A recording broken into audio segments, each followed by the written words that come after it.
silent.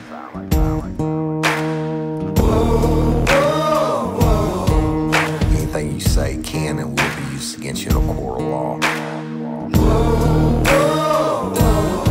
You have a right to an attorney prior to and during any questioning. You can't afford one, the court will appoint one for you. You understand your rights? Your crime spree was over, son. Yeah, you thought you had it licked, but Detective Overton made your sugar turn to shit.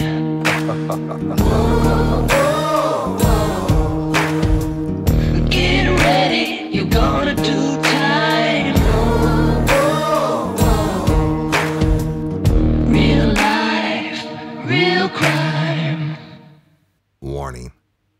This episode of Real Life, Real Crime, the podcast, may contain descriptions of acts of violence or that are of a sexual nature.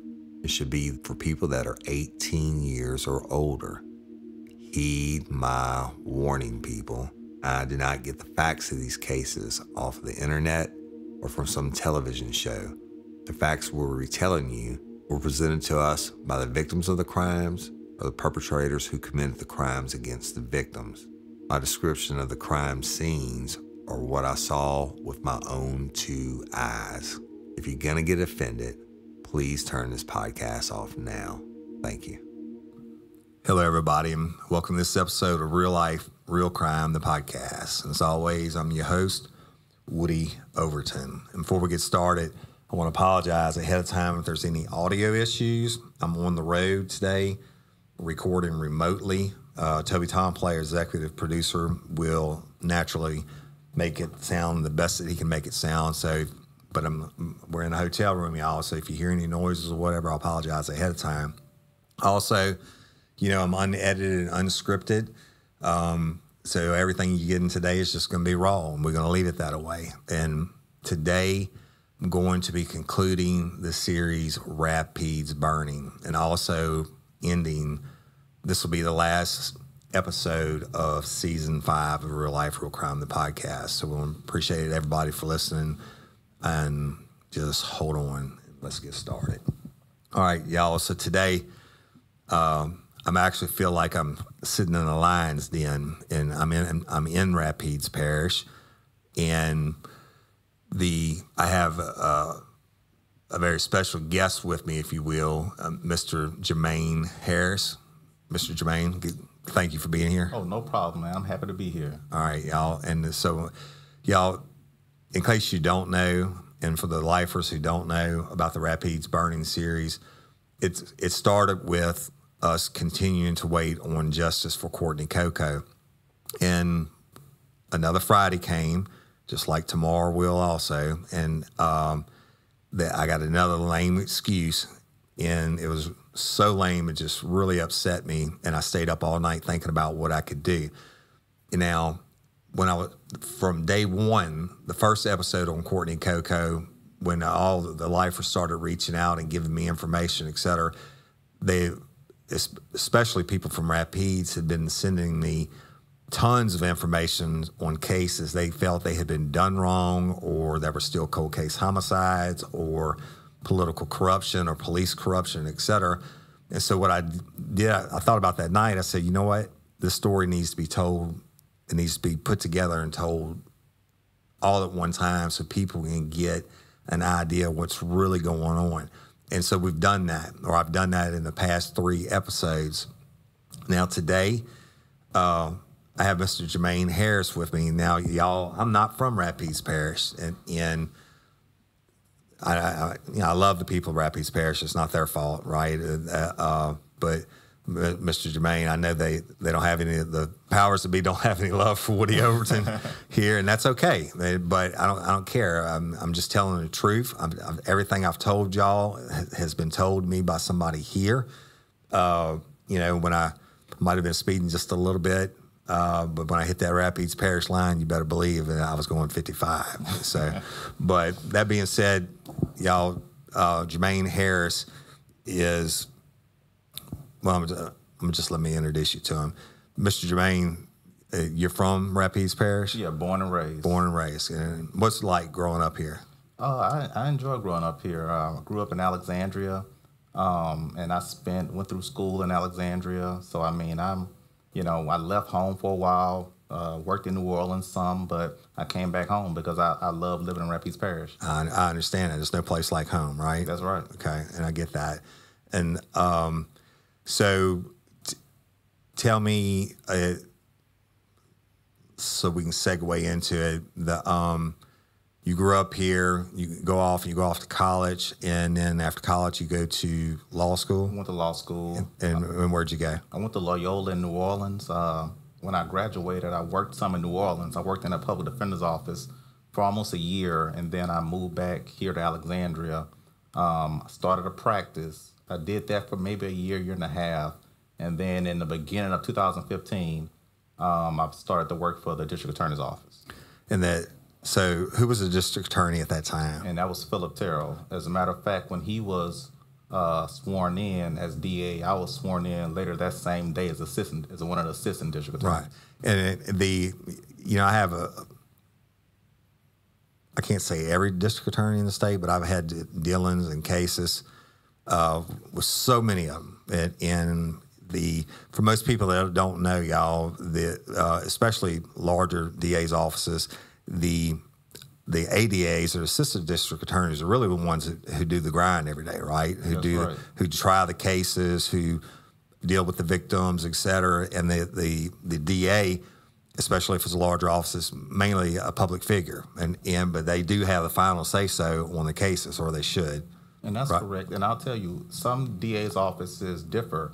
When I was in New Orleans, Canizero, I think he is retiring after this year in New Orleans, but his office was more of a firm grip. I mean, you had to get everything approved by him or someone he appointed, and that was you had to do that. Right. And I think from my experiences here, it's more loose. Right. It's more control. Assistants have more control than they have in, say, New Orleans. Right.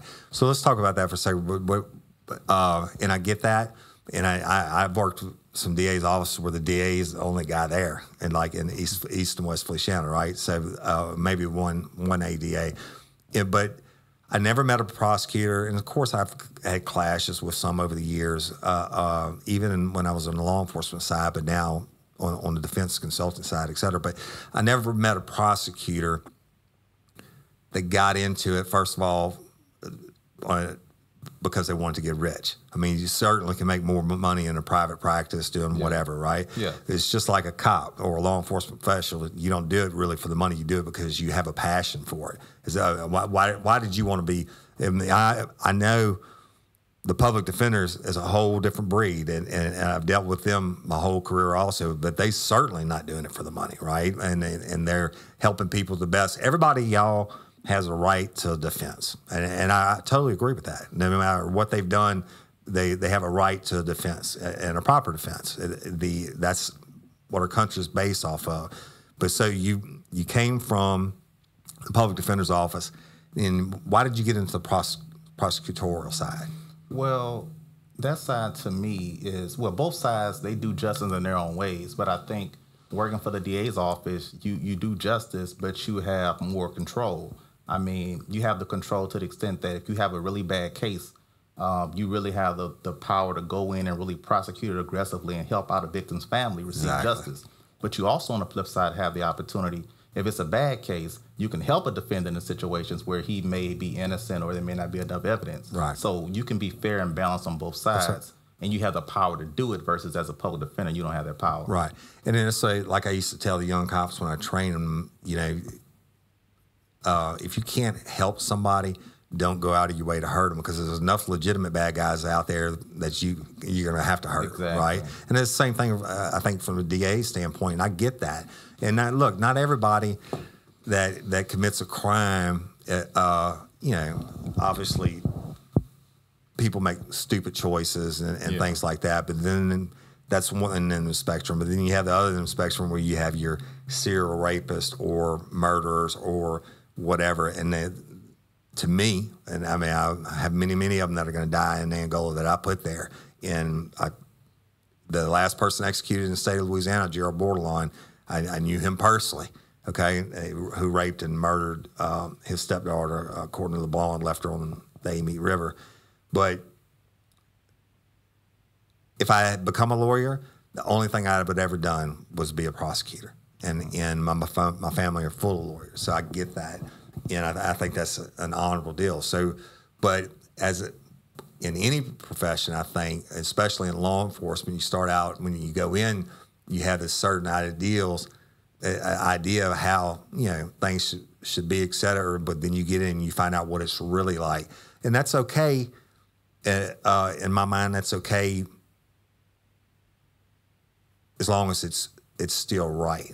But sometimes you get into situations, you go places, and you find out things are wrong. But can you just tell me about your time in the DA's office? So I went in January 2015. I started working for the DA's office, and initially I took over a caseload there as primarily drugs. And, I started prosecuting those cases. And it was funny because as I started prosecuting, I sat down at the desk and I asked myself, well, how do I determine what this person's sentence or offer should be? Should I help this person? Should I not help this person? How do I know from reading this report? And so I think at that point, I developed a real rapport with law enforcement. Right. Because they knew who was who in the community. Right. And so the more I talked to them, the more I started to know, okay, this is a major player. A frequent flyer. Yeah. And you started learning who the players were in the area, and you started learning, this is the person I need to prosecute aggressively. Or if I don't know his name, maybe this is someone I should help. Right. But if I know the name, I know he's involved, and I know that this is someone we should target. And so that started my relationship of really working aggressively with law enforcement outside of just getting a report and going to court. Right. I wanted to hear from them to know what was going on. That's a excellent idea, and it just brings me to flashback, right? So I go into court, maybe a probable cause hearing or a motion to suppress or whatever. The DA would always take me out in the hallway and say, hey, can you tell me about this one? Because they know, right? I could tell them if it's a frequent flyer or somebody that's been on my radar for a while, or, a lot of times I'd say, hey, look, I don't know them. They were respectful, whatever, So that's actually goes on. And then for you to reach out to cops, props to you on that. Yeah, so that's important because they have the knowledge. And so that was my thing. Sometimes we'd be in court, and it would be sometimes the major players would come in the drug game, and they would get, probation, drug court. And then the community at large in that area knows, oh, they gave this guy probation. It just makes the criminal justice system looks bad when everyone in the community knows who the person is, right? But the DA didn't know who it was, right? You know what I mean? And so it's a disconnect, and so it's important to have the same information that they have. Right, I agree with that. I agree, and so you started out prosecuting drug cases, and then at a certain point, I wanted to do more. I wanted to. I was happy with the drugs, but I said, I want to move up and do some murders, some serious crimes, some rapes. And luckily, I was in a situation there where no one was really fighting me, so they were like, hey, take some. Mm-hmm. And so I started taking on some serious cases, and, and then I reached a certain point where I wanted to do more because I was working so much more with law enforcement, right, and working with the task force that we have here. And so when I was in New Orleans, they were doing a lot of racketeering cases. Right. And so I got with law enforcement here. I say, well, look, they're doing a lot of this in New Orleans. Maybe this can solve some of the issues we're having. And they were on board with it. And so I started working with them within a year, maybe within 6 months of me being in the DA's office. I started working with them. And by my second year, we indicted 14 defendants in a racketeering case. Under RICO, you're talking about? That's correct. Okay, so for y'all that don't know, RICO it's basically the way the prosecutors can bring the additional charge of an ongoing criminal organization. Am I correct? That's correct. And it greatly enhances. And they first brought that around by using it on the mob, or the mafia, and way back when, I think the 80s or when it was. So that's a big deal. So y'all look it up if you don't know what that is. And the big thing about it was a lot of people, they're not used to practicing under that, but what helped me with it was once I learned more about it, it became easier because you only had to show the association with this group. All the defendants didn't need to know each other. You just had to show that they were a part of this group. And so, you know, once we figured that out, it was easy going, and we indicted 14 defendants, 12 of which were convicted, 2 of which weren't because they were serving time in other jurisdictions, and we just allowed them to serve their time there. Right. And so, but I want to say within a year and a half or so, it wasn't long, and all 12 were convicted of something. Right. And it kind of culminated with, I think, the leader himself that we identified ended up going to trial. And towards the end of the trial, I think he saw the writing on the wall. Now, this was the first racketeering case of this type that I know of in Rapides Parish. And we were a little concerned about the jury. We were like, I don't know if they... You never know about a jury. Because we're explaining this to them, but it's hard to know whether or not they're really receiving it. And so at the end, he ended up pleading to 50 years on racketeering and 35 years on attempted murder. And so I think it'll be maybe 29 years before he's parole eligible. Right. And this is awesome. A defendant who would have been, as a matter of fact, he was serving time when he was indicted. But sometime after we indicted him for racketeering, he was to be released. Right. And so then he got this time, so he never got out. And so, and that was a case purely working hard with law enforcement, because I couldn't have put that case together if they didn't have the intelligence. Right. They had the intelligence. I had the will and, the ability to prosecute it, so we put it together. Right. And so it ended up working, and it had a real impact in the community. But after that, I wasn't able to. I wanted to kind of build upon that and do more, but I wasn't able to. Yeah. And real quick on it, y'all have heard me tell stories about how I used to work dope, and I made my bones in the dope game, okay, and on the street, and I loved it, right? Just like you started out in narcotics, until I worked my first homicide, and that's all I cared about, and putting good bad guys away. Even though the dopers are bad, but I'm talking about putting people away who are destroying lives. Even though I know the narcotics dealers are slowly, but I'm talking about people who are raping babies and murdering people and stuff like that. So, but a parallel with you on that, and I used to jokingly say, and I love our ADAs and that try the cases, et cetera, but you used to, and it's true. You say, I build these cases for the district attorney, right? Mm-hmm. But then their forte is taking what I've built and molding it in something, and your job is to get it past the jury. And then you never know what a jury's going to do. And look, it takes a lot of guts, and it takes a lot of balls to stand up and do that. And I also always say, in most cases this is true, DAs love, and I'm talking about the political ones, love to say they have a 98.5% conviction rate. Well, you know why that is? Because they plea out a lot of stuff, right? And on the more serious ones, if they think there's a chance they're going to lose it, they won't try it, and especially not in an election year, right? That's correct. And so I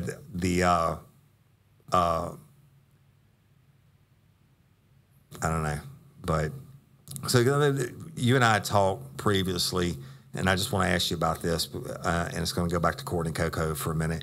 When you were there in the DA's office, what was your knowledge of Courtney Coco's case? So I had already, known about the case, just being from the area. Right. As a matter of fact, I went to Ash for 1 year. I graduated from Peabody, but I was at Ash for a year, so I remembered her from school. So when she passed, I think I saw it on the news, and you're like, man, I remember her from school. Right. And so I've always known about it, and as years went by, I would see different things. I would see the family somewhat having trouble getting answers in a case, and I would see that ongoing.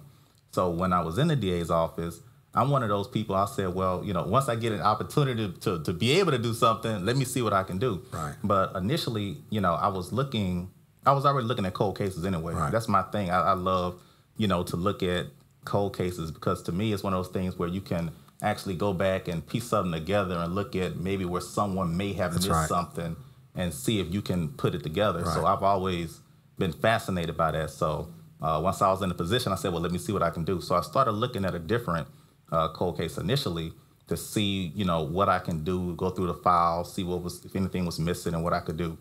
And as I was going through that, one of the investigators told me about a connection they thought that may be between that case and Courtney's case. Was that Tamika? The Garnett case. Tamika Garnett, yeah. And so, but so I said, well, maybe we should look at, both of these cases and and see what we could do. Now, with Shamika's case, I think there was no problem as far as, getting materials on that. But when it came to Courtney's case, there was more pushback in regards to that case. I'm not sure why that was the case, but let me. And I'm going to interrupt you a lot, and I apologize.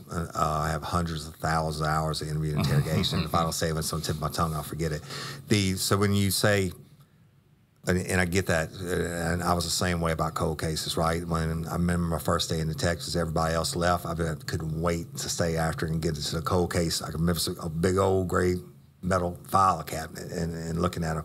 Because when you're looking at Shamika's case, and now they were good friends. Mm-hmm. And in fact, Courtney's trunk of her car, where her body was obviously placed, she had her Shamika's obituary clipped out of the paper, so her body was placed on top of that.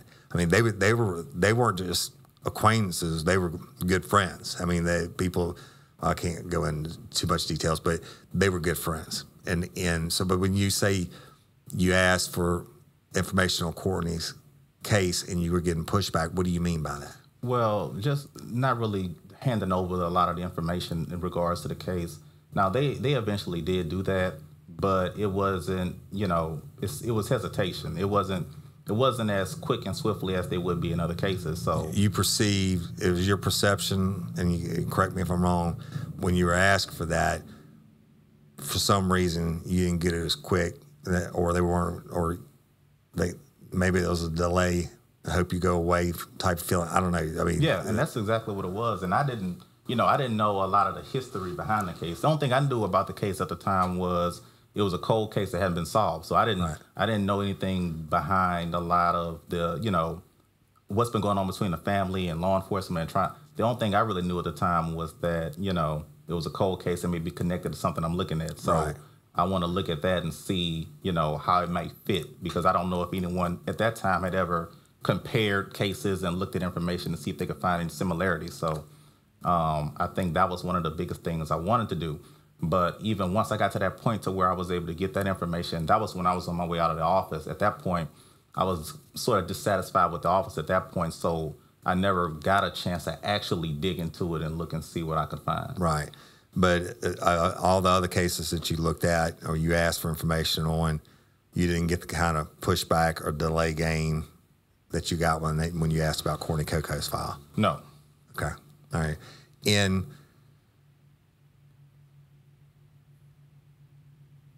At what point, I mean, if you don't have to answer if you don't want to, but you got, at some point, it sounds like maybe you got a little fed up or whatever, aggravated. What made you decide to leave the district attorney's office? Well, if you want to answer, you don't have to. Well, the office just really wasn't going in the right direction. I think, the way I am is, I like things to be done a certain way. And it's hard to have things done a certain way when you don't have complete control of the situation. When you're an assistant, what you can do is limited. To give you an example, just the racketeering case I talked about, I really wanted to build upon that, and I was working towards building upon that with law enforcement. But my voice with law enforcement wouldn't hold the same weight as the DA himself taking control. So at a certain point when you're trying to get things done and accomplished as much as you can, but without having the voice of being the guy in charge, it made it a lot harder to get things done. And, and as time went by, I wanted to do more, especially dealing with some of the violent offenders in the parish. I wanted to do a lot more, but it was just hard to get done. And so I think that, for me, if I don't feel like things are going the right way and a direction of the office isn't toward, if you're going to be a DA's office, you should be towards really prosecuting people who need to be off the street and being aggressive about it. I don't think that aggression was there, I'm going to give you an example. I think last year, they may have tried 11 trials last year, which is up because that's a high number for them in a year.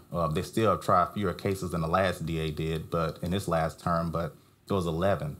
I think they may have lost 5 of them. Really? So jury trials you're talking about? Jury trials, so that's 6 and 5. They have tried 11 trials the whole year. And meanwhile, you got these cases, and I've covered, and I'm bad with names, but I covered in Rapides Burning, where you've got these cases that have been delayed 3 and 4 years. And some of them, the people have reoffended. And so, I mean, that I guess justice isn't swift and certainly not certain, right? Well, and you don't care about DA's office losing that many trials in a year either. I mean, you know. Yeah, I wouldn't want to go to trial either if I was getting my ass beat. To me, you have to properly screen those cases. You can't, Sure. you know, you have to properly screen the cases and know the strengths of your cases before you're taking it to trial. Because I've seen instances where they take a bad case, you'll take a bad case to trial, but then you'll plead out a really strong and good case. Right. You know what I mean? The cases that we should be trying, we aren't. So, Right. you know, and I think a couple of those losses were like child sex related cases. You have to really be prepared to take those cases to trial. I don't understand. I guess you and I are the same mindset, because I don't understand losing. I don't build junk. I don't come unless I'm coming correct. I never lost a case by a trial ever, or a motion to suppress, or a search warrant return, whatever. But you know why? Because I took my time and I built it correctly. You know, you're right on that. And I don't understand that. But losing 5 out of 11 and only trying 11.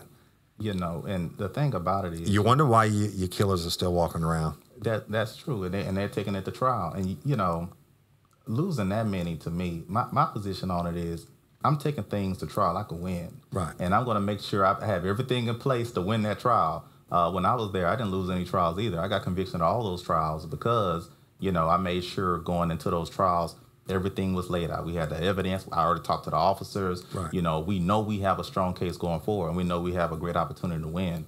So I don't understand that. Yeah, I don't either. And then meanwhile, you have people like the Giles girl who murdered Kuti in the Walmart parking lot, and now she's out on bond, and she had 2 of the conditions of her probation were no casinos and bars, and she has a curfew, and she's applying to open a daiquiri place, right? Was that you get, and she's supposed to go on the trial this past year, of course, COVID, get that. Now it's, you know, like a year and a half, 2 years away.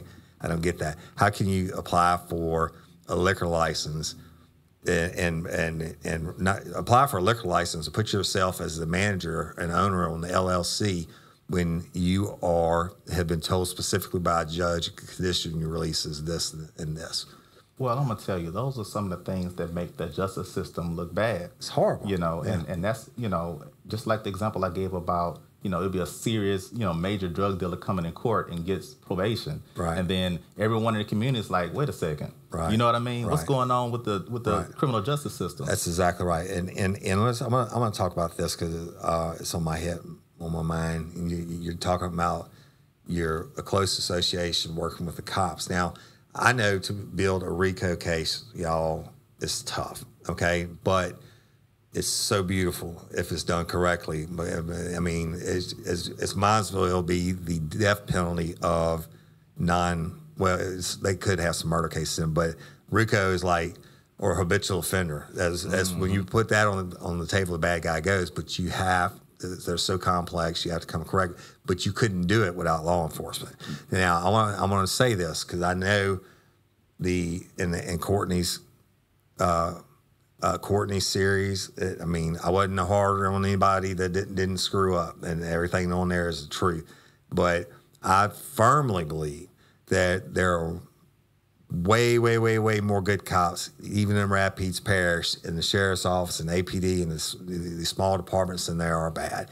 So if I say something negative about a cop, or you hear me or Miss Stephanie having a recording of the detective lying to her on the phone about Courtney's case and stuff like that, I'm not putting down on all cops, y'all. I back the blue. But I can guarantee you all the good cops out there or all the good cops from Rapides Parish are sick of the bad ones making it hard on them too. It's like the George Floyd murderers. I mean, they murdered him straight up. But for every, and I'm not saying there's not a problem because they're of racism and stuff, because there is, but for every bad cop out there, there's a million great ones. Yeah. You know, and that's why when I talk about certain cases, I don't talk about assistant district attorneys, because to me, they work for someone. Right. And so, you know, when you work on certain jobs, you know, you work and you serve at the pleasure of the leader or the head of that group or that organization. And so to me, no assistant is at fault for anything. It's just like with cops. You know, cops, you know, they're not at fault for what a leader or what someone in leadership has done. You know, that's on them. Right. You know, and a lot of those people may not like something that goes on, just like in district attorney's offices. Right. Maybe assistants that don't like what's going on, but they have constraints. Right. And that's another reason why I left. I didn't like the constraints of being there too, because, you know, if you work in a political office, you know, you have certain things you can't be seen with a certain other public official. I get it. You can't do, you know, it's a lot of constraints that you have on you because you work in a political office. You serve at the pleasure of that politician. And so, you know, it does place constraints on you. Yeah, and I get that. I'm going to tell you, I haven't told the story. I'm not going to tell it on the podcast, the full story. Way back when, I arrested 3 of the richest guys in this area, we'll say this area that I was working. I handcuffed all 3 of them to the bench together. And the next week, they were at a hunting camp with a district attorney. So, I mean, and I get that. That's the, and so what I think what you're saying without saying is you could build it up and you know you could do good on something, but then for whatever the boss man's reason is, he comes in and puts it next to it or stops or takes it away or does whatever. And that's y'all, that's your elected official playing politics, you know, and it is with that's, you know, I used to say, oh, well, it's above my pay grade. I did my job. I arrested them. Mm-hmm. You know, they still got booked in. But on the DA side, what do you do about that? Yeah. And let me tell you something. One of the cases, and people tell me all the time, I say Terrell's name wrong. One of the cases I did on Rapides Burning, I can't remember the name. It was a sex offender. Got out on a slap of the wrist, and I mean, just bad. I can't remember which one it was. You know what Philip Terrell's one-liner is when KALB finally interviews him, and they bring it up because it's a bad deal. And they said, but what about this? And he says, oh, I'll have to get with whoever the ADA was. Now, that's bullshit, man. Yeah. There's no way this guy's got 150-something counts of child pornography and rape or whatever it may be, and you're going to let him out with a slap on the wrist, and you say when the cameras are in your face for the 2 seconds that they are, you say, I'll have to check with my assistant prosecutor and see what happened to that. So either you're such a inept, pardon my French, such an inept, shitty leader that you really didn't know, and you let your prosecutor make this could have been a death penalty case, and you let your prosecutor make that, and you just don't know you're that bad a leader, or you're full of shit, and you made the deal for whatever the reason is, and you're not going to say why. The problem is it's ongoing here, y'all, and it's Rapides Burning. Shit, I'm glad I don't live here, man, but I hurt for the people and all these families that I've talked to, the victims' families, and it's not just murder cases and cold cases. It's these people every day. Jermaine, somebody emails me, and I had 2 yesterday. One of them was a girl that was raped when she was 16. She's now 20, and the DA's office passed it off. She says she's lost her whole family behind it, et cetera, and what can she do? I'm like, it's Rapides Burning. I mean, I don't know what to tell you to do. I mean, but it's so much more to it than I've even been able to put out there. But I want the people to know you don't have to put up with it. You got one chance to make a change. Since I announced running, I've had so many families and so many people reach out to me about cases that I had no idea about. Some people reached out to me about cases that were ongoing while I was in the district attorney's office, and I had no knowledge of those cases. Right. And they would tell me, you know, what happened and the things that went wrong in the case and their displeasures, and it's more of a common thing than I even thought it was. Right. You know, and it's people from all walks of life, you know, that have had these experiences. Right. You know, so you know, it is an ongoing thing here. And, you know, we just have to do better, especially in regards to our dealing with some of these victims' families, I think, because from the stories I've heard, you know, and I believe every one of them. Right. You know what I mean? Well, they don't have a reason to lie to you. They don't have a reason to lie to me. So it's just sad some of what's been going on here. Yeah, and y'all, in case I didn't say it, Jermaine Harris is actually stepped up to give you a chance for change in Rapides Parish. He's running against the incumbent Philip Terrell, however the hell you say his name.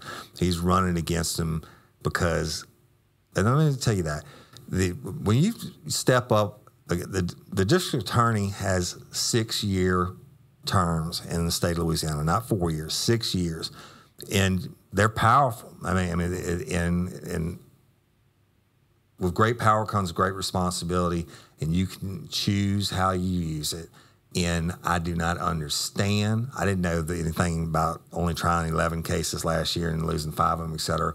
But all I know is what these people like you, these victims and family members that have reached out to me. Hell, they don't have a reason to lie to me. They're not going to get famous for it. They're not going to get any money for it. It's not going to bring their dead loved one back, et cetera. But they're crying out, and that's why I wanted to put it all together. But let me tell you something. My hat's off to you, because you have to live here, and you know what it means. First of all, you know what you're dealing with, who you're running against. You've worked underneath them, and you know what it means. If you don't win, you still have guts enough to stand up there and say, hey, you know what? And I tried to make a change because you believed in it. Yeah. And I'm going to tell you, back to the victims real quick. I was telling one, I said, look, a lot of the times, if there's not enough evidence in a case, you don't have enough to go forward. I think that's, you know, if you can sit down and really explain that to that family, and that family trusts you. Right, that's a big difference. See, when you have credibility and the families trust you, they can trust your decision. Right. But if they don't trust you, they won't trust your decision, and that brings your entire office into dispute. To me, right? That's right. That's right. Our leaders, if you trust a leader and you trust it, and they have credibility, you'll believe them if they come to you and say, "Ma'am, there's not enough evidence to move forward." Right. You may not like it, right. But that's you can right. You have to understand. You trust them. You may not like it, but you have to understand it. Yeah. But if that same person comes to you, or in the case of Courtney Coco, told Miss Stephanie in front of our whole family, brought him in with the chief of police and the sheriff, et cetera, and told him, yep, we know the killer is this person. We know exactly what happened. We're going to prosecute it. I'm going to take it to the grand jury. Give me 2 weeks. That was last November, first week of November. February, we peacefully protested outside the courthouse in the freezing cold, and he still hasn't returned a phone call. See, and then when interviewed by KLB, or he issues a statement to KLB, it says, I don't have... Family and friends of Courtney Coco held a peaceful demonstration outside of the Alexandria courthouse earlier today. The group, which has been fighting for justice for over 15 years, says that they are still waiting for an arrest of Coco's killer. Courtney's mother, Stephanie Bellegarde, says that she had a meeting this past November with the district attorney, and she claims he told her that he knew who killed Courtney and would be making an arrest within 2 weeks. Now, Bellegarde says that 8 weeks have passed and there's still not been an arrest, and the family is ready for something to happen. I just want them to know that we are not going away. We will fight till the end for justice for Courtney, and that we just want whoever did this to her to be behind bars where they belong. So we reached out to the DA's office. District Attorney Philip Terrell says they've met with the family several times, and it's been far too long for the family waiting for justice. Here's a joint statement from the DA, Alexandria Police, and the Rapides Parish Sheriff's Office. Quote, an arrest has not been made for the killing of Courtney. We have full confidence in the investigation work presently being performed by both RPSO and APD. If and when these law enforcement agencies gather evidence that they believe proves beyond a reasonable doubt that a specific person murdered Courtney, then we are fully confident that they'll seek an arrest warrant. take credit. The lifers, my fans got pissed off, and they were blowing up the DA's line and APD's line, and every one of them, they called it, and they were recording it. And every time they'd answer, the DA's office would say, "We don't have that case filed. We have no knowledge of Courtney Coco's case." Now, how fucking insulting is that to the family? District Attorney's Office. Hi, I would like to speak to someone in reference to Courtney Coco. Hold on. Thank you.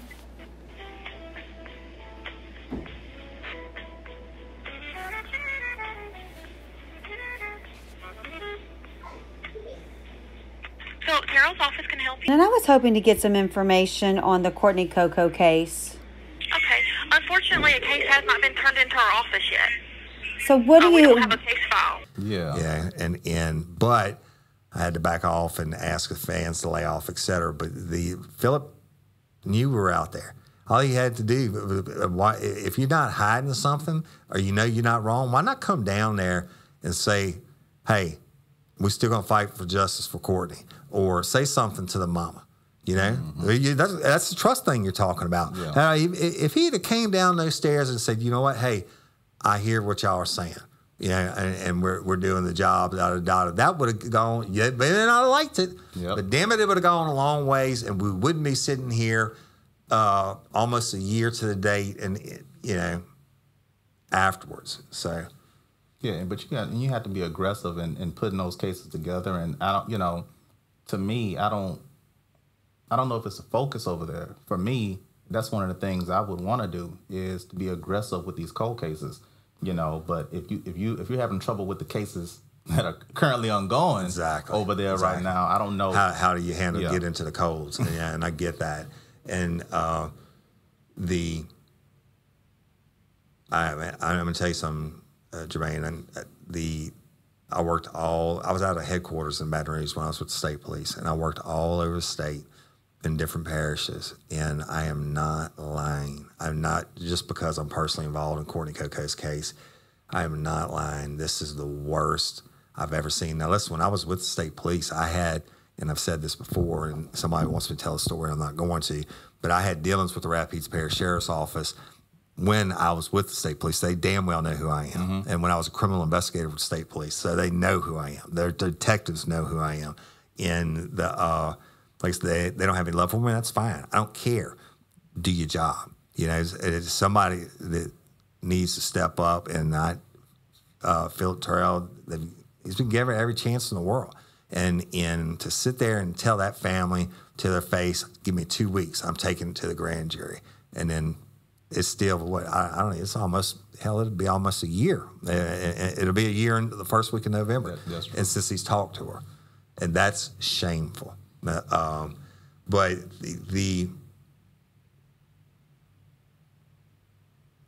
know I hope the people would give you the shot. Y'all, it's a presidential election year. You're probably going to the poll to vote anyway.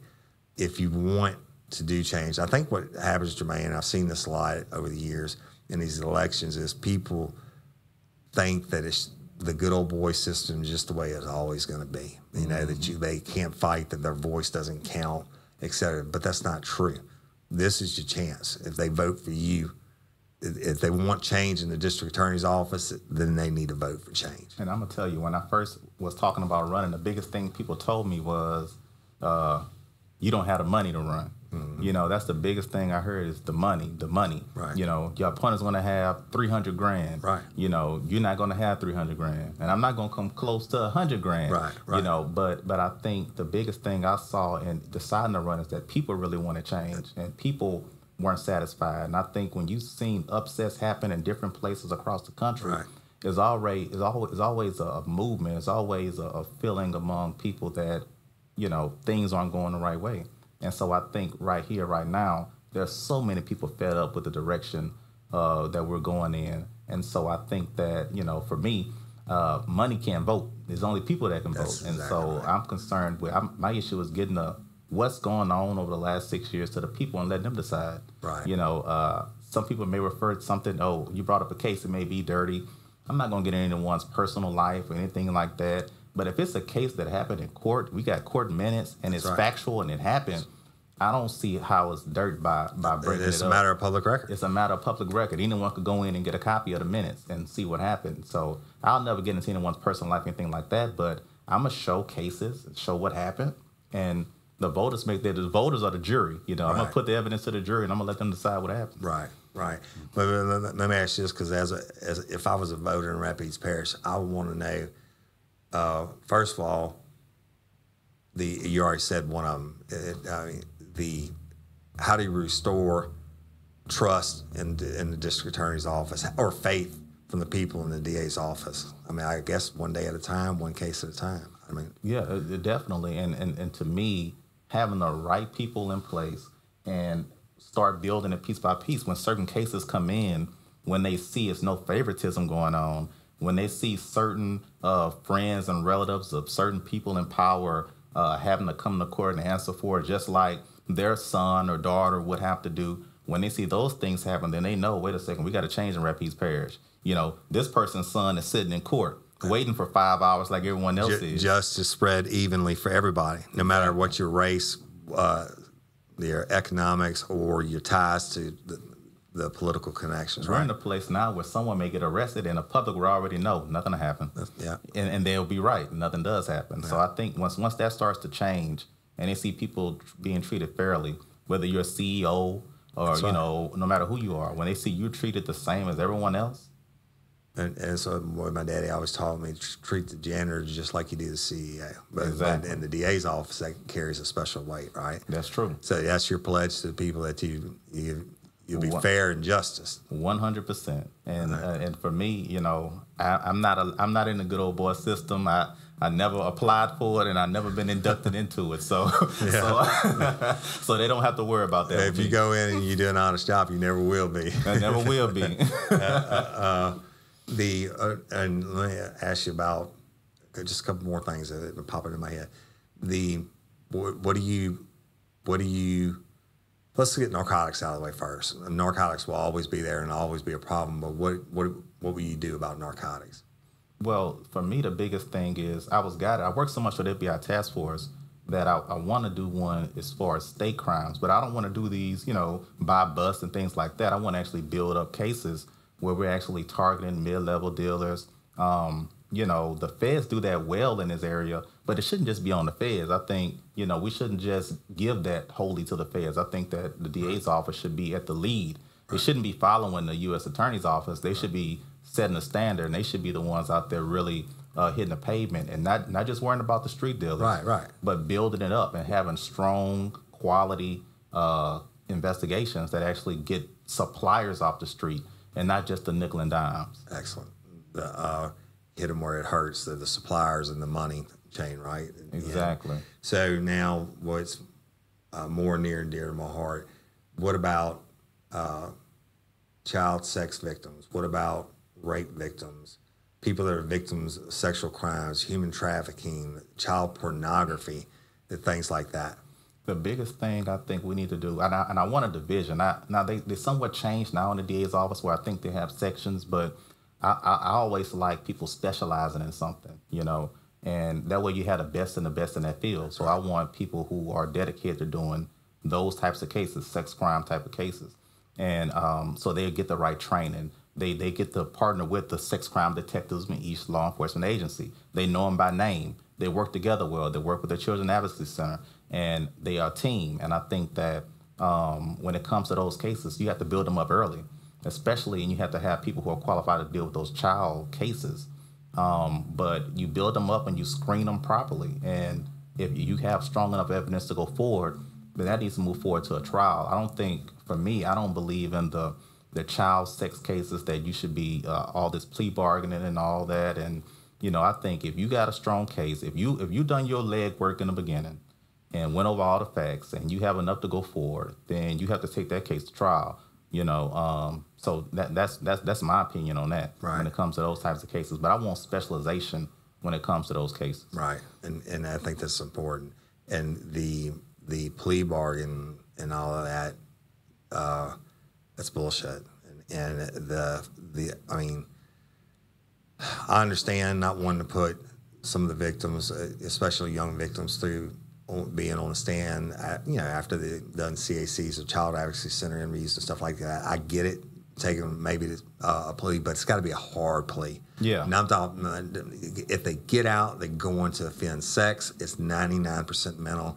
And I've had Catholic priests in his 80s that had done a bunch of altar boys over the years, and he was still, when I got him, was still doing it mentally, right? And crossing those barriers, even though he couldn't do it on the physical side anymore. So I believe they're not going to stop. And damn it, that's why we build prisons. That's right. I don't think it is anyone in the parish. I think that's one of those crimes that crosses over any economic background, any race, anything, is that no one wants a child predator on the street. Exactly. I have 2 daughters. I'm standing by the bathroom when they go in the bathroom. Exactly. You know what I mean? I just, society the way it is, it makes you hard to trust anyone. I know. And so you just, when it comes to your children, I don't like taking chances. Yeah. Well, so you pledged to. We're going to be aggressive with those child sex cases. That I don't, I think lately you've seen some pleas that are, they have people scratching their heads, which is why I said you screen the case properly. If you don't have enough evidence, then you don't have enough evidence. And I get that. And I don't, you don't want to build junk. You also don't want to let them get away. But if you charge when you let people go you had enough in the beginning to have them a $2 million bond, and they have 100 and something counts, and then you plead them down to 1 count of attempted whatever and give them probation, that's bullshit. See, and that's what I mentioned about making the criminal justice system look weak, because if you are arrested for child sex crimes and the DA's office gets it, they indict you. You go to court, and it stays in court for a couple of years. Then ridiculous. You give them a year probation. People in the community, they're going to say, well, wait a second. They were charged with incest, and now they have 1 year probation. It's a disconnect. Right. If you don't have it in the beginning, to me, you deal with it in the beginning. Right. But if you charge them, you're saying it's enough as a DA's office. Right. So, you're signing your name on it saying there's enough to go forward. Right. And then if you turn around and give them a deal like that, everyone in the justice system is scratching their heads. That's exactly right. And then real quick before we get on to the big one, tell me, and you talked about it earlier, this is very important to me. Tell me what you would do. And now I'm going to back up for a second. I know that the DA stood in a room full of people when certain law enforcement officials were present and said to the family members, we haven't always got along or worked the best with these people. Talking about some of your local law enforcement. He said, we're going to work together on this case. That's bullshit, man. I mean, the DA wouldn't have a job without the cops doing theirs, and vice versa. And how would you? And then you know what? There's going to be cops listening to this too. Mm-hmm. What do you say to them? What will you do to strengthen relationships and cases or whatever?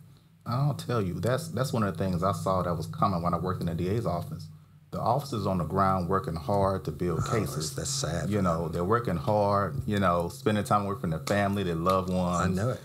To put cases together, and they put so much time and effort into those cases, and then those cases end up at the DA's office.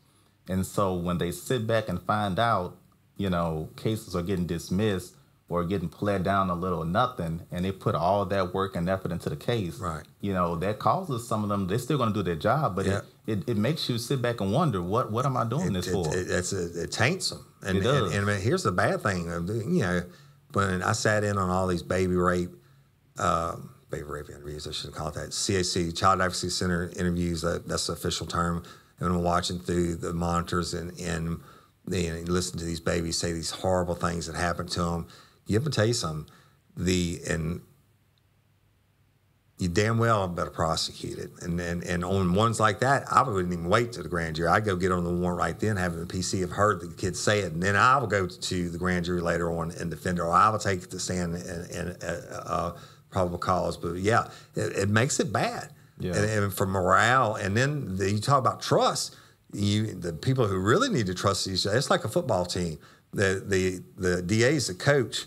The the players are the cops, right? The DAs and ADAs are the coaches and assistant coaches, and the players are the cops. If players don't trust you, they're not going to perform. I mean, I'm not going to say they're going to turn a blind eye, but they damn sure or become tainted, and so that I think that's important. The DAs and the cops working together is everything. That's how you win. You have to work together. And see, a lot of the times, I think the problem comes in when sometimes the DA's office wants to do something, for other reasons outside of just where there's enough evidence. Right. So the cop will be sitting there saying, man, I have a strong case, and then when they see it fall by the wayside, the DA's office, they're thinking, wait a second, how can I build a stronger case than what I built? Mm-hmm. You know what I mean? But it's not about strength of evidence. It's other reasons that have come into play as to why that happened. And so that causes, and I've dealt with them a lot over there, and a lot of them express that. Yeah, and that's true. And they're not going to say it to the DA's face. But let me tell you something, Jermaine, and I do personally, obviously everybody in the world knows I'd vote for you if I was here. But in my past career, some of the best DAs that I've worked with they would put on training like 4 times a year, like a supper, and bring them in to talk about whatever the hot topic issue is, or have a class on better report writing for uniformed guys, or, you know what I'm saying? So even jointly working like that, if you get in some cases as a DA, you're just saying the cops messed it up, well, you know what? Let them know. And train up on it so it won't happen again, or let their supervisors know so they can train up on it. Right. And that comes from trust, and that works with police and the DA's office. When the police trust and have faith in what they would do in that office, then they will respect when they make a decision on a case. So my relationship when I was dealing with law enforcement in the DA's office, if I had to dismiss a case, that officer, I would talk, they would respect this. Okay, Absolutely. Well, if Jermaine did it, then I respect that. Right. But if they don't trust the person or trust, then they may say, I don't believe that happened for the right reason. Right. It's about trust. Right. And let me clarify, when I say I never lost a case, I mean I never lost one. I'm not saying one was never dismissed or anything. But again, if it was, I understood why it was. Yeah. Right. So that's a big difference than taking it to trial and losing 5 out of 11 trials. Exactly. The big one in the coup de grace is murder. All right. Mm-hmm. And y'all are homicides. And homicide in the state of Louisiana, I'm sure as everywhere else, is defined as an illegal taking of a human's life by another human, right? Yeah. What are your stance on homicides? Tell the people, because I think it's important, because they know what they have now. Mm-hmm. Okay? And tell them, I'll just shut up. You say what you got to say. My experience dealing with murder cases is that you win them on the front end. You don't win them on, 2 years later or a year later down the road when you're trying it. You win it on the front end. And so to me, my experience dealing with murders, you have to have someone active as early in the process as possible. I would want an ADA at the scene of every homicide, because I want someone there who would be there to not take over the investigation. Exactly. But to sit back, be there to advise, and help start shaping that case from the beginning, And so, I've noticed, sometimes, violent people are violent. And so people are reluctant to testify sometimes. Absolutely. Usually in that very early period after a homicide, people are willing to talk early until intimidation starts. To me, you have to get those people early. And my thing would be to try to get those people in grand juries as early as possible, right, so you can go ahead and secure that testimony and lock it in under oath. Right. Because if you don't do that, sometimes they may run on you. That's right. And so to me, I want to get that done very early, build those cases early, working with law enforcement. And I want to try them within a year of indictment. To me, once you start going past a year, you have witnesses moving, you have to hunt down evidence. To me, you get your evidence together as early as possible, get everything, reports as soon as you can get them. Sometimes there are delays with the labs. Get the reports to the defense attorneys as soon as possible and give them all their discovery. I'm not going to fight you. Here's everything That's we right. have, and we're going to go to trial. Yeah. We're not going to be in court, 6 and 7 continuances. And not to cut you off, but you know that is the damn problem, and that's part of the problem. Even the defense attorney, you can't blame the defense attorney for delaying, and you know, both sides are going to get a reasonable amount of delays, or this hasn't been produced, et cetera.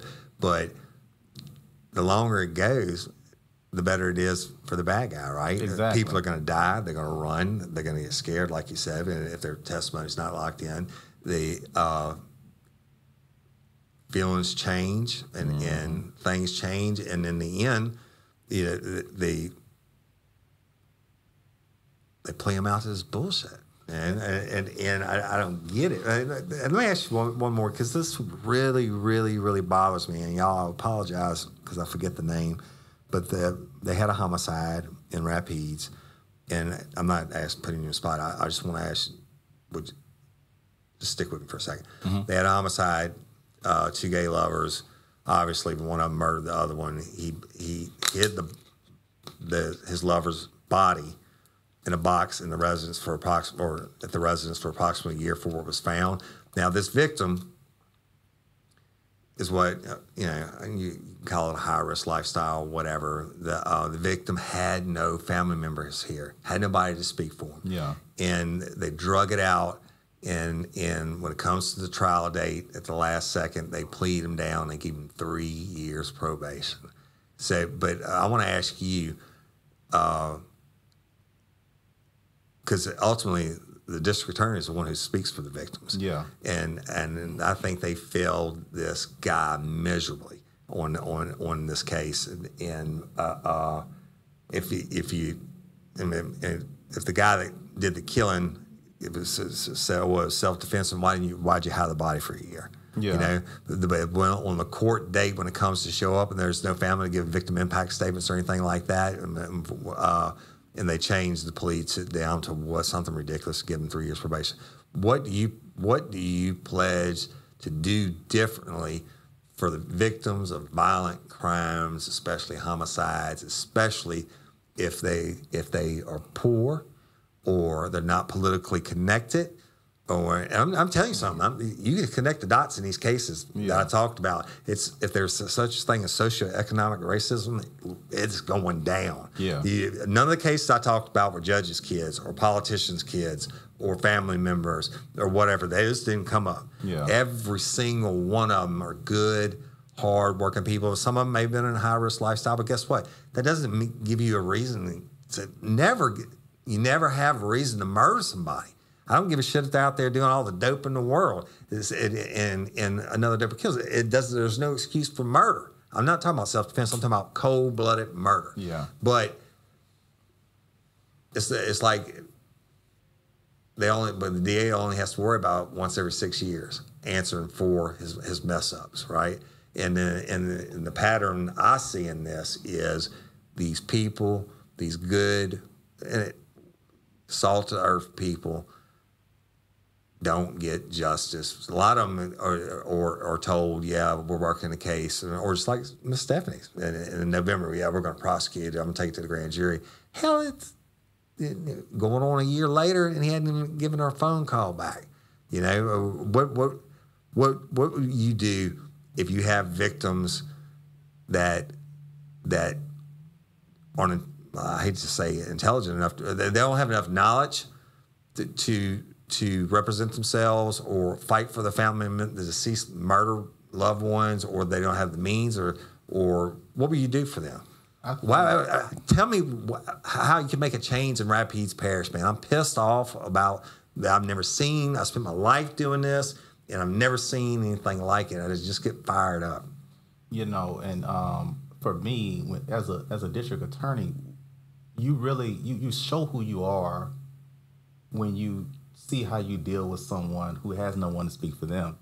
You know, I think one of the things is, you know, sometimes you deal with victims who come from, you know, different lifestyles and different backgrounds and things of that nature, but and they don't have family to come in and fight for them for various reasons, and some of them don't have the capacity to talk for themselves, you know. And so I think the biggest thing is you have to fight for that person just as hard or harder than you would fight for anyone else.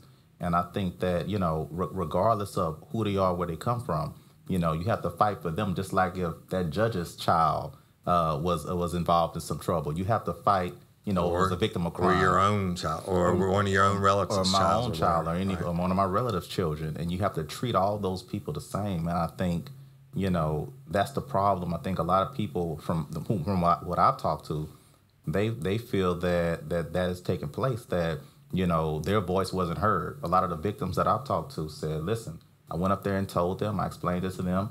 They didn't listen to me. My voice wasn't heard." And to me, it all still comes back down to trust. You know, now everyone won't trust their leaders. You know, that's you know, there's no leader that's going to be 100% trusted. A person in a position of authority is always going to have somebody pissed off at them. They're doing their job correctly. Exactly. And so, and I understand being DA, you're going to, sometimes you're going to make friends, sometimes you're going to make enemies. But I think that you have to know within yourself that you're doing the right thing and that you're fighting for people who really can't fight for themselves. And that's really your job as a DA, is to get justice for people, especially people who can't get it for themselves. So I think that my biggest thing is I'm prosecuting regardless of who they are, where they come from, who the victim was, who has money, who doesn't have money, where they come from, who donated to whose campaign. You know, all those things are immaterial. And for me, I'm a person that's really in a position to do that because I'm really not, you know, look, when I said I was running for DA, you know, I'm not having a lot of people take pictures with me because it's a dicey game. Absolutely. It's a dicey game in politics. So they, you know, they know, okay, well, if Mr. Harris wins, okay, that's one thing, but we don't know. Mm-hmm. Most people don't run against incumbent DAs. That's right. You know, so, you know, we don't know. We like you, Mr. Harris. We'll vote for you, but we don't know if you're going to. So you're not going to put that sign in my yard because I don't want to get attention to That's myself. exactly I don't right. want anybody to come and say anything to me. And so, you know, so it's a lot of that. So when I win, I don't have a lot of, you know, put it like this. There's no favors going on. Exactly. I don't have to worry about that. Right. You know, I can actually go in and do what I want to do without having anyone holding anything over me. I don't have that. Yeah, you can go in and do the right thing. And it just came to me.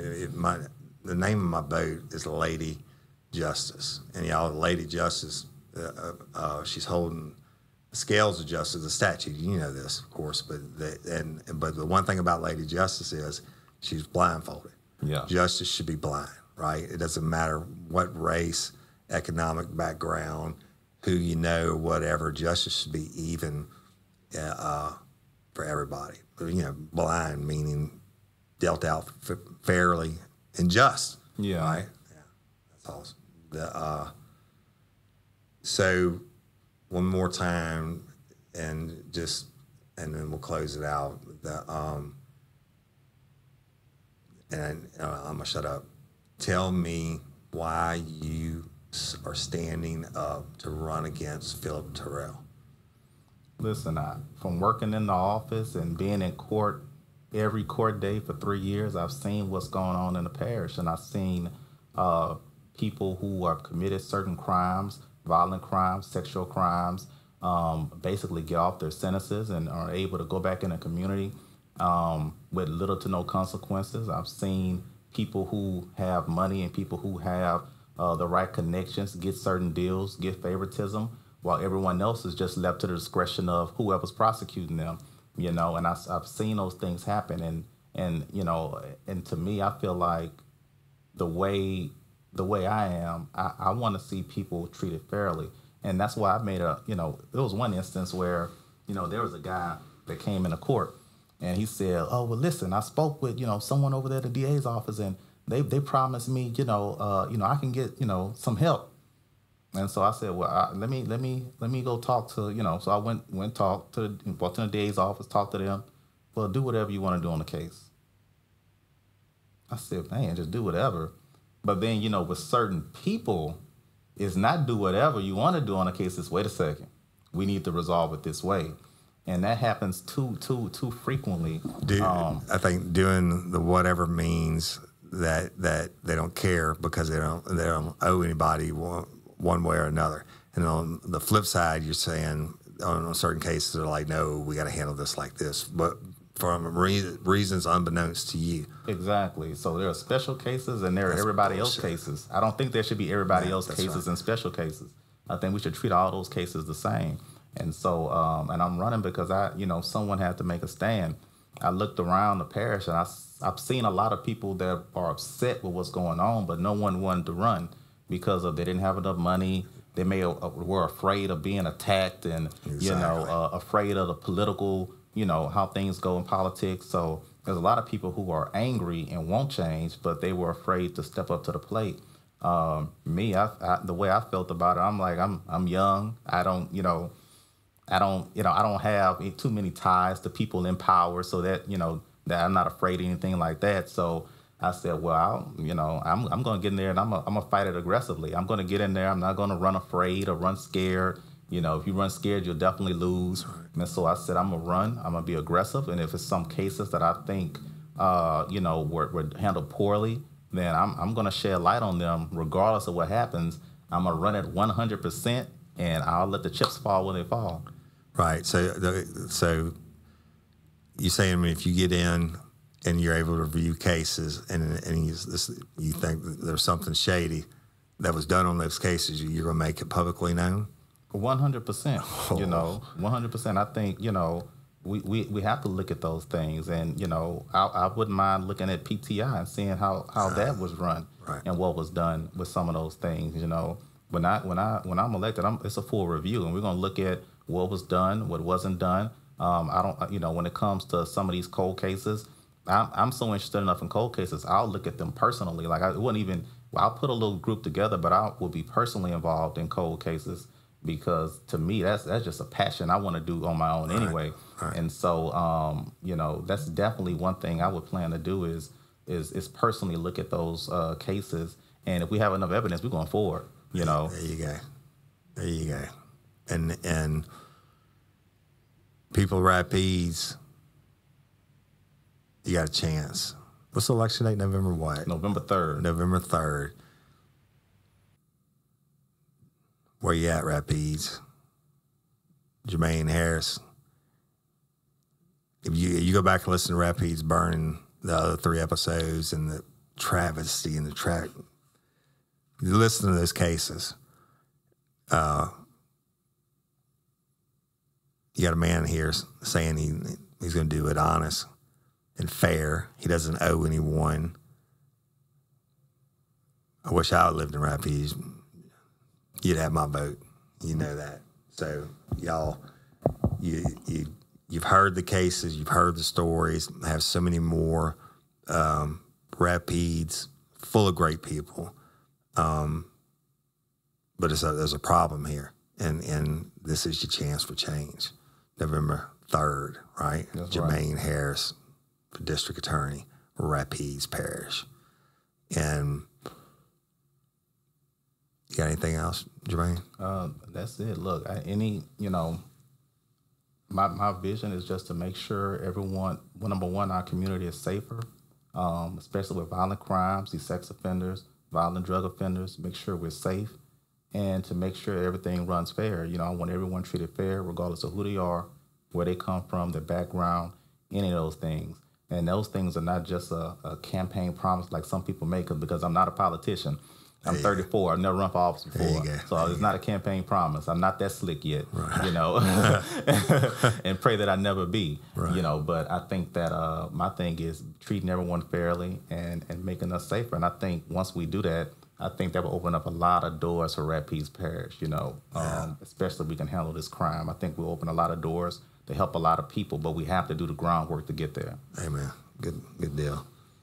All right, y'all, you heard it. Jermaine Harris. And actually, Jermaine and I are going to be talking tomorrow night because I'm so bad with names. You have it on tomorrow on September the 20, I think it's 25th every year. There's a National Remembrance Day. That's right. That's the National Day of Remembrance for all murder victims. It's a candlelight vigil, and that'd be tomorrow. Right. That'd be 7 o'clock. Right. The 25th. Tomorrow night, and this is why I'm delaying this broadcast until Saturday, but I want y'all to know Miss Stephanie, Courtney's mama, has asked Jermaine to speak, and then I'm going to speak after Jermaine at the vigil on the courthouse steps. And so he's putting his money where his mouth is, as am I. Is Mr. Jermaine Harris here? There he is. Come on up, Mr. Jermaine. We want to see if you want to say a few words. Mr. Jermaine is a former assistant DA, and he's an attorney here in town, and I invited him to come and say a few words. Thank you. Once again, like Sheriff Wood, I'm honored to be able to address you here this evening. This event is an important event. It's important to remember those that we lost, that we should not have lost. Also, like Sheriff Wood mentioned, I also can't understand and don't know how you feel when it comes to a close family member.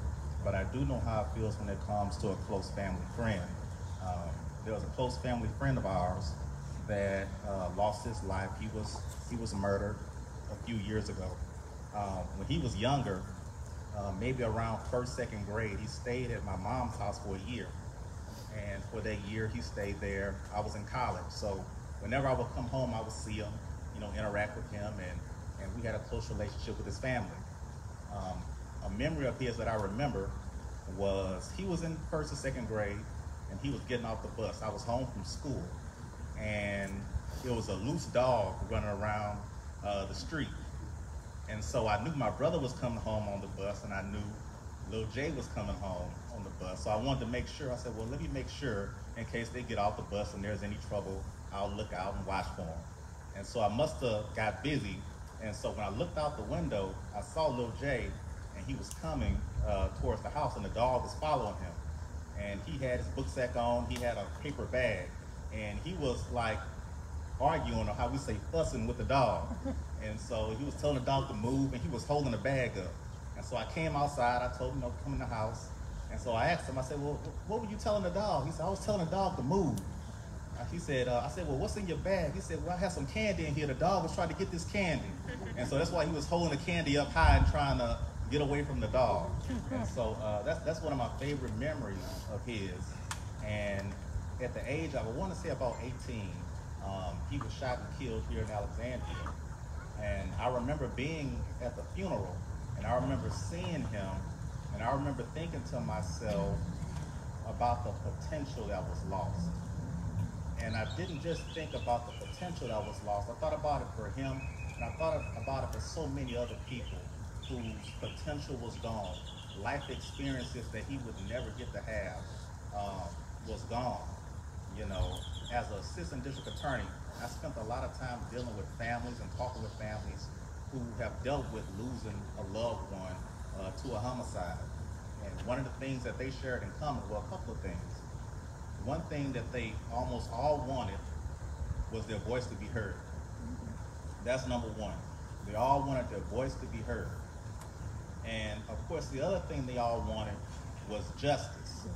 And I had many of them tell me, listen, if for some reason we can't get justice like we want, they told me that if we can't get justice like we want to know that you did everything possible to bring us justice. And if you can do that, we'd be satisfied with that. And that always stuck with me because it made you want to work that much harder to make sure that family had justice. So I don't want to take up too much of your time. I want to say I keep you all in my heart, all in my prayers. God bless each and every one of you. Thank you. Thank you, Mr. Jermaine.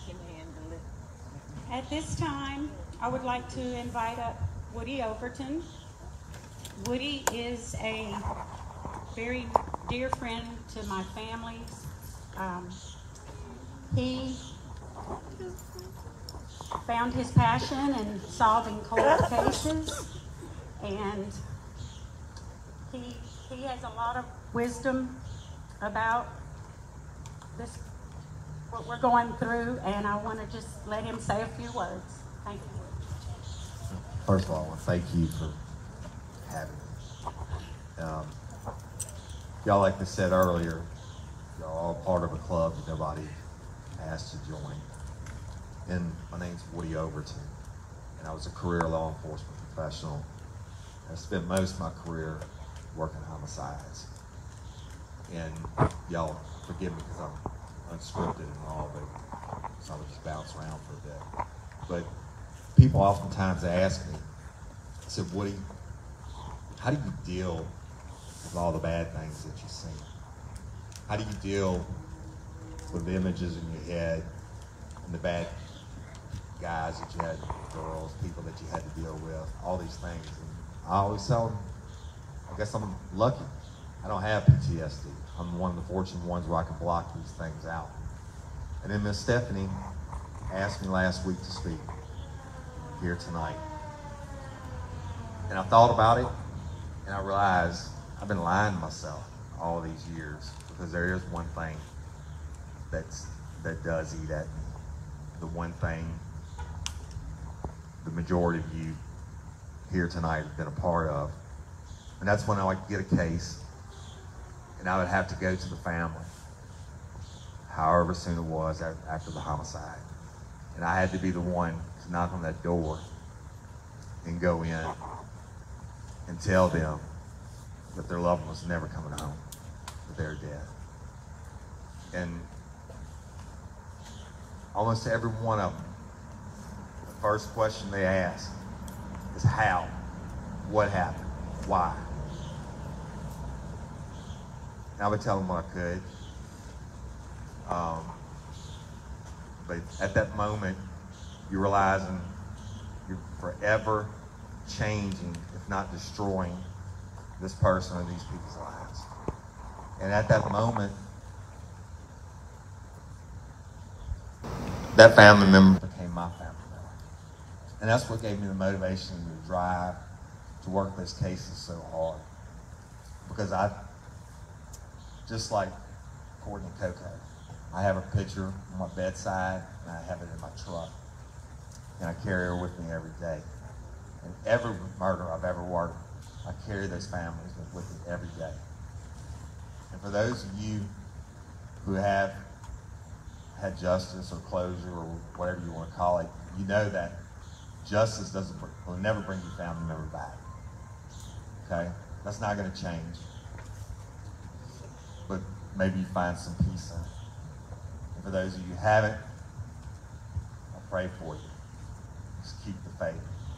And the one thing I would say on this night of remembrance is, and I did at some point, talking to the family members, at some point, at a later date, they were going through stages of grief, and they would want to know more details, or we were preparing them for trial or whatever, and they want to know the details. And I said, you know what?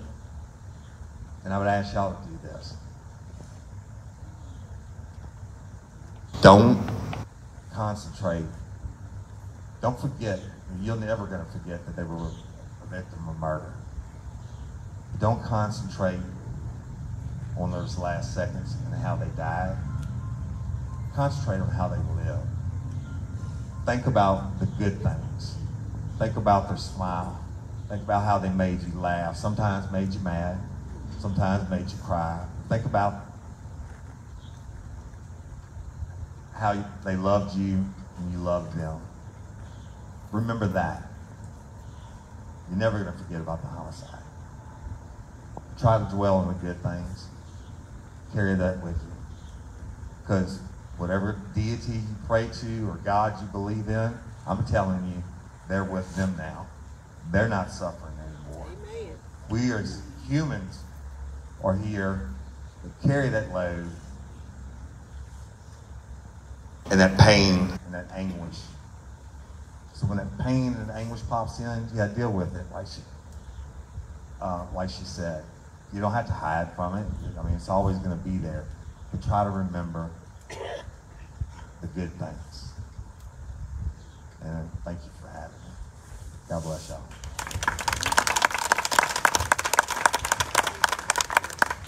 Thank you so much. And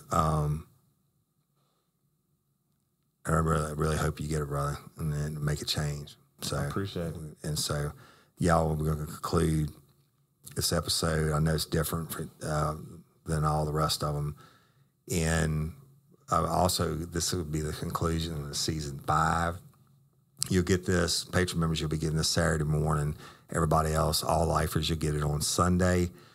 And I appreciate y'all. Thank you for, we're growing by leaps and bounds. I think 26,000 members now on just the one crew page.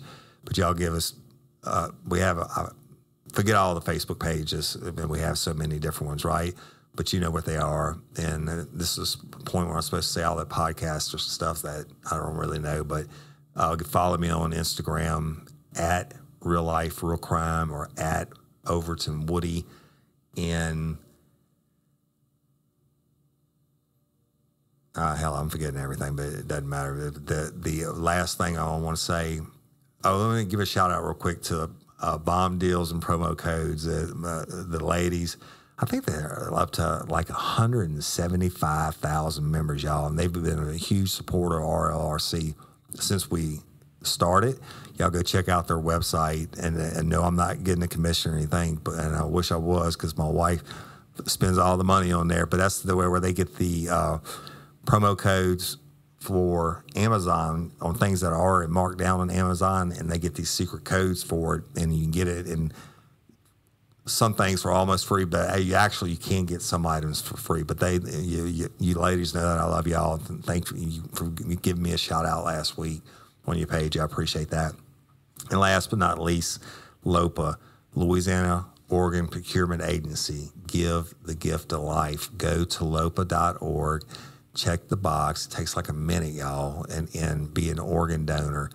And like I say, not everybody, when you die, they don't automatically harvest your, or whatever they call it, take your organs. It's only a select few that it happens, circumstances. But I'm going to be bringing you an episode next time that is going to, I guarantee it'll make you cry. But go to lopa.org, sign up to be an organ donor, give the gift of life, give the gift of sight. There's people out there that are dying right now or living on machines, and you've heard me talk about it in the past. But when you go there, they have a box saying how you heard about them. I always say check the LTC, Livingston. It stands for Livingston Parish Literacy and Technology Center, Criminal Justice Students First, because that's who got me turned on to LOPA. And then now they've added Real Life, Real Crime. If you want to, you can check us. But check those students first. They're working hard to get organ donors. It's important, y'all. Give the gift of life. And I'm Woody Overton, your host of Real Life, Real Crime, the podcast. And until next time or ever, don't let me catch you down on Murder Bayou. Peace. Get ready, you're gonna do time. Real life, real crime. Real Life, Real Crime is a true crime podcast brought to you by Woody Overton and executive producer Toby Tomplay. This is the Patreon mix.